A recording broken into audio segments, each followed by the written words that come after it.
Vamos a ir a Venezuela para platicar con Williams Dávila, opositor venezolano, con quien conversamos hace unos días cuando fue liberado pues de la cárcel. Williams fue durante un largo tiempo preso político en Venezuela, ha accedido a la libertad y vamos a retomar las conversaciones regulares que teníamos con él sobre la situación política en Venezuela. Williams, un gusto escucharte de nuevo. ¿Cómo estás? Un gusto igualmente. Gracias por la invitación. Saludos allá. Muchas gracias. Han estado pasando cosas. Creo que lo más destacable, tú nos lo dirás, pero digamos desde México lo que se ve como más destacable es pues la marginación, voy a decirlo así, tú me corregirás si estoy en lo incorrecto, de Vladimir López Padrino, el ministro de Defensa y uno de los pues, personajes centrales de un régimen cuyo nombre nos habíamos acostumbrado a escuchar. ¿Qué significa y cómo lo están viendo por allá? Mira, por supuesto se generan ciertas incertidumbres porque es sustituido por alguien que dirigió el SEBIN, que fue culpable de muchas acciones violadoras de los derechos humanos, que nos secuestró a muchos de nosotros por órdenes de él directa. Y entonces, claro, eso genera una gran incertidumbre porque uno no sabe a ciencia cierta hacia dónde es que va la situación, pues cuál es el proceso de transición que se ha venido hablando.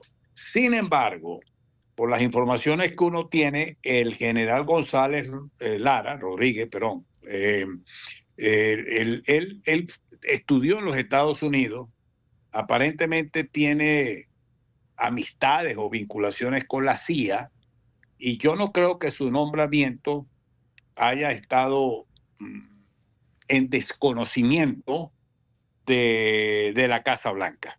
Y yo creo que allí, si eso es así, es una agenda de desarticulación que tienen que llevar a cabo de todo el Estado represor que hubo. Yo pienso que este es un camino que no se va a trancar, que ese proceso continúa, que eso no va a devolverse antes de lo que existía del 3 de enero. Esa es más o menos la percepción que se genera, ¿no? En este momento la preocupación estriba más en la situación económica y social. El dólar sigue subiendo, la devaluación sigue creciendo, los productos están cada día más caros, la gasolina está cara, la comida se encarece, las pensiones y las jubilaciones son pésimas, paupérrimas. Entonces eso angustia porque si hay un cambio, Maduro ya no está. Estamos en presencia de un gobierno interino. No se le ha visto en este momento la mejoría económica a la población, más allá de los posibles ingresos económicos que produce casi el millón de barriles de petróleo norteamericanas o extranjeras en suelo venezolano para hacer inversiones petroleras. Esa mejoría no se está llevando aguas abajo. Así pues que, en resumen, hay una expectativa, ¿no?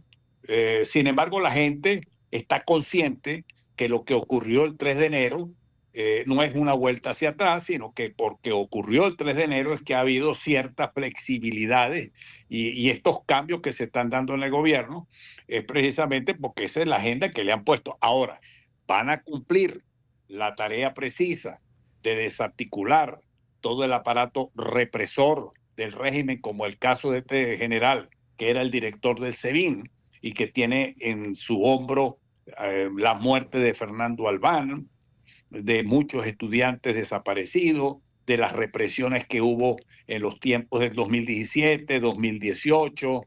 Él tiene sus manos ensangrentadas porque era el que dirigía el SEBIN. Y luego, pues faltaría, hay otro personaje central del régimen chavista que es Diosdado Cabello. ¿Tú crees que a Diosdado Cabello le espera la misma suerte que a Vladimir Padrino? Yo creo que nadie está seguro, Uh -huh. de ellos me refiero. Vladimir tenía 12 años en el poder. Sí. Y si alguien sale con las, como decimos aquí, con las tablas en la cabeza, es él. porque él fue el inspirador de esa estrategia que denominaron fusión militar, civil, policial. Ujú. La soberanía nacional, por ejemplo, en la defensa del Esequibo, él se hizo de la vista gorda. La presencia de grupos irregulares en la frontera del lago del sur del lago de Maracaibo, de la frontera con el Táchira, de la frontera con Guayana. Eso está penetrado por grupos irregulares, por grupos ligados al narcotráfico, al narcoterrorismo. La politización de las Fuerzas Armadas, el desmantelamiento profesional de las Fuerzas Armadas. El eje principal era Padrino y está afuera, ¿no?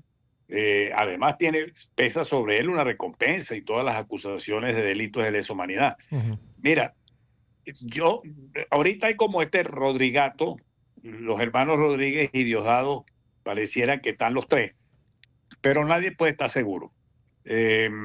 Ahí debe haber una pelea entre ellos mismos y lo que es importante, y aprovecho esta coyuntura, es para hacer el llamado de la unidad de la oposición. Nosotros debemos seguir fortaleciendo la unidad y un liderazgo que es el de María Corina.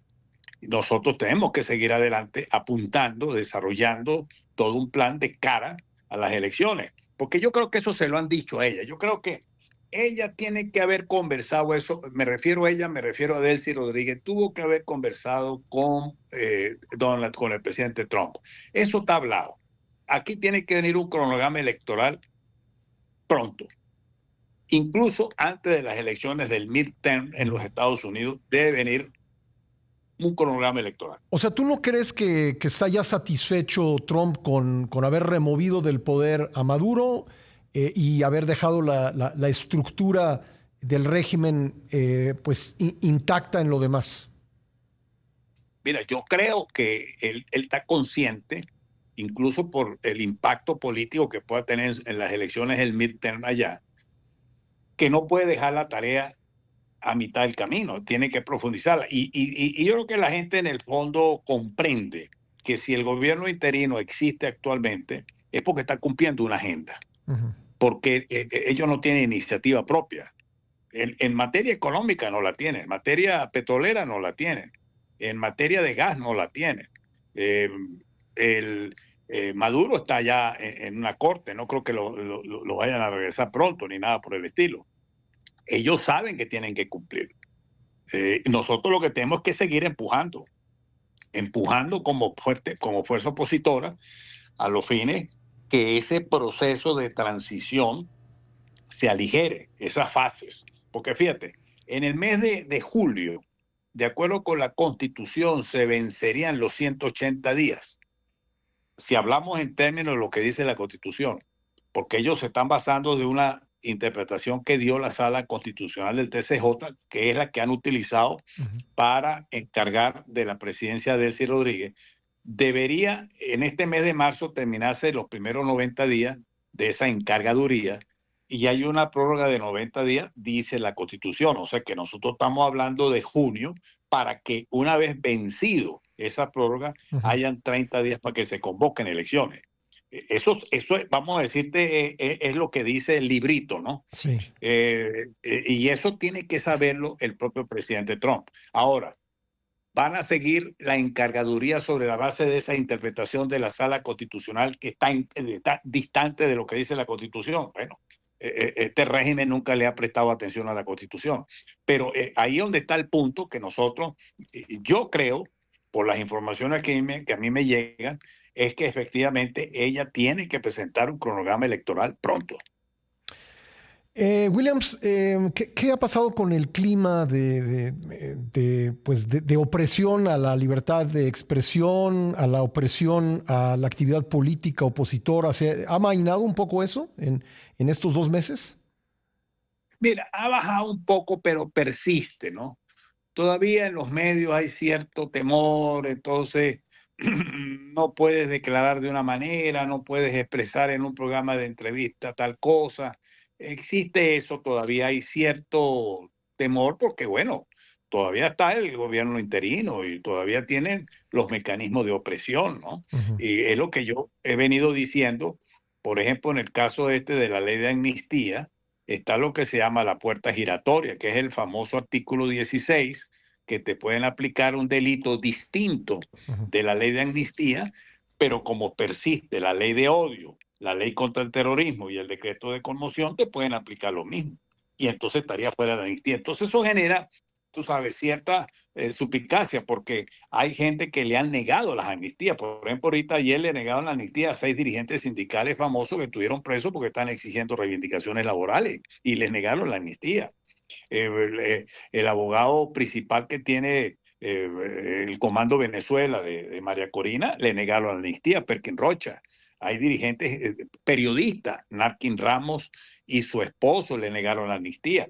En el caso, por ejemplo, de Mérida, de mi estado, que ayer estuve averiguando, varios de los presos políticos todavía están esperando la amnistía. Entonces, ahí hay una cosa que no está clara, y eso debe saberlo la Casa Blanca, ¿no? ¿Y a ti te han pues dejado desarrollar tus actividades normales desde que fuiste liberado? Todavía no me han entregado el vehículo. Yo fui ayer al tribunal y el juez me dijo que tenía que esperar la respuesta de otro de los jueces que supuestamente es el que estaba atendiendo mi juicio. Ese tipo de cosas de los activos que no tienen razón de ser para que no las entreguen de inmediato, eso no puede ser, eso hay que rechazarlo, y yo lo he venido rechazando en los medios porque no nos entregan los activos. Gente que sus casas, su finca, su computadora, sus teléfonos, cosas que no forman parte del juicio, no han sido devueltos a su propietario. Eso allí, ese es uno de los problemas que hay, porque eso implica que no tienes todavía disponibilidad de tu propiedad. Sí. Pues. Vi que te devolvieron el pasaporte, por ejemplo. Bueno, fíjate tú, después de 10 años, que ese fue un pasaporte que me lo habían anulado, porque yo había ido a la OEA. Yo creo que yo estuve allá en tu programa una vez allá en Sí, México. cómo no. Sí, claro. Y entonces yo fui a la OEA a formar parte de un hearing que había convocado el entonces secretario general de la OEA para saber si el caso de Venezuela meritaba ser llevado a la Corte Penal Internacional. Y yo llevé recaudos. Uno de los recaudos fue precisamente el pasaporte. Yo me tuve que ir por los caminos verdes que llamamos aquí. Porque, y el juez, pero uno de los miembros de esa comisión de expertos me preguntó sobre el pasaporte. Y después yo me lo encontré en el restaurante y le pregunté y le dije que por qué me había hecho esa pregunta. Entonces él me dijo, es que eso es sumamente grave, porque eso es un elemento de apatricidismo. Eso es apatricidio, o sea, te están dejando sin identidad. Claro, sí. Entonces yo fui ahorita, yo fui allá al Saime. Bueno, como tengo sobreseimiento, bueno, hicieron los trámites y me dieron el pasaporte. Y ya está vigente. Si tú quieres viajar, puedes usarlo sin problema. Puedo usarlo sin problema. Sí. Y eso pues ya le da a uno una movilidad pues para seguir denunciando y seguir explicando muchas de estas cosas. Bueno, y no te han molestado, digamos, no hay una vigilancia especial sobre ti, no hay que tú notes. En esta época de los drones uno no sabe, Pacal. Sí, claro. Uno no sabe. Sí. ¿Quién sabe qué tipo en una esquina, qué grabación? Tiene uno que cuidarse mucho porque todavía seguimos siendo un estado policial. Entonces hay mucha gente que lo han agarrado por WhatsApp.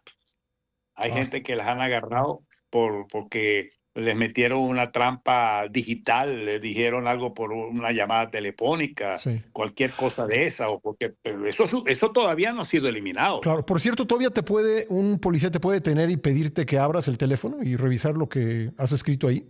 No, hasta ahora no me ha ocurrido y ya tampoco lo podrían hacer, no. Bueno, tú sabes cómo es la arbitrariedad, en sus manos pueden hacer lo que les da la gana, pero no creo. Mira, ha habido cierta, vamos a decirte, mejoría porque ellos se sienten obligados. No creas tú que lo están haciendo por conmiseración, ¿no? Lo están haciendo porque lo que ocurrió el 3 de enero no fue cualquier cosa, ¿no? Claro. Claro, bueno, Williams, pues vamos a mantener la comunicación. Aquí siempre tienes un espacio para informar a la audiencia de los que nos escuchan en México y en otras partes del mundo de lo que ocurre en Venezuela y pues me da gusto escucharte siempre. Muchas gracias, Pascal, y ustedes han sido una ventana muy importante para quienes hemos tenido problemas de libertad y de movilidad y todo eso. Yo se lo agradezco mucho y lo digo en nombre de todos los expresos políticos de Venezuela, pues. Y estamos dando esta lucha, todavía hay 500 más que están presos, ¿no? Entonces es muy importante que nos den esta posibilidad internacional de dar a conocer, sobre todo en México, que hay muchos venezolanos también, ¿no? Sí, pues Y que aquí, ustedes allá pues pasan también una situación difícil, ¿no? así es, así es. Y aquí está abierta siempre la puerta y el micrófono. Gracias, Williams. Muchas gracias, Pascal. Fuerte Saludos allá a abrazo. todos los productores, a todos. Gracias. Gracias. Williams Dávila, opositor venezolano, diputado a la Asamblea Nacional Venezolana y expreso político.